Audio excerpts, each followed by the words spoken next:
Welcome back to the Schlocky Horror Picture Show and the Vampire Happening.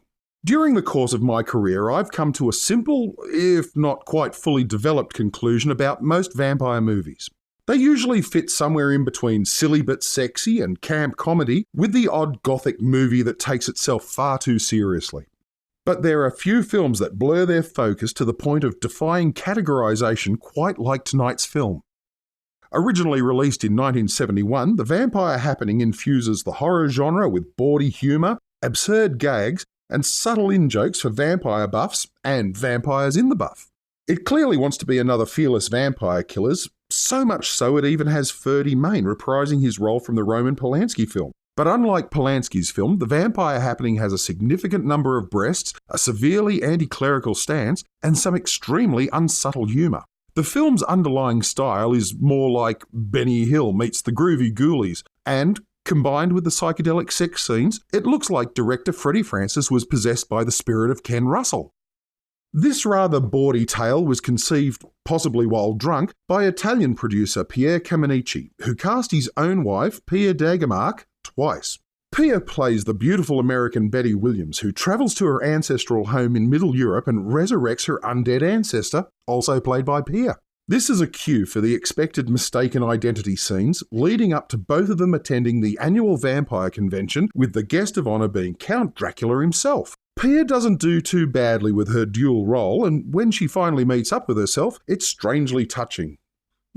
That didn't sound quite right. The Vampire Happening was made in West Germany and features lots of actors that you may not have heard of, for good reason.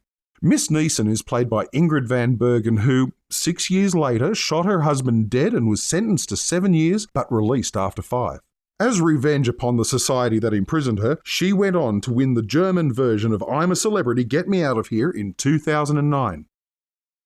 Another name that'll draw a blank is writer August Reiger, who wrote over 40 films including such dodgy titles as Help, I Love Twins, The Hostess Exceeds All Bounds, Hurrah, Our Parents Aren't There, and When the Mad Aunts Are Coming. So tonight's title, which in Germany was literally I Only Bite at Night, is no exception to the rule. In fact, the film is chock-a-block full of people that you've never heard of before, such as Raoul Retzer, Tony Wagner and Michael Jarnisch, and proved to be the undoing of Oscar Wegrostek, Kay Williams and Livia Bauer. Bad luck comes in threes, which means that you're going to see 2 more terrible films this week. With all these obscure Europeans, the producers needed a name actor to attract US audiences, but all they could afford was Thomas Hunter, who is perhaps best not known as American GI number 3 in What Did You Do in the War, Daddy? He had them standing in the aisles shouting, "Who?" The subplot involving a priest and his novice leads to what might be the film's most memorable sequence, in which the novice witnesses sex taking place everywhere he looks. A bit like Fred Nile. The happening itself is almost indescribable. It comes near the end of the movie and looks like a cross between a giant 70s drug party and an adult swingers get-together, complete with an undead rock band called Birth Control, who are surprisingly still around today. Did I mention there's toe-sucking and Dracula flies in by helicopter? No? Well, just look at this!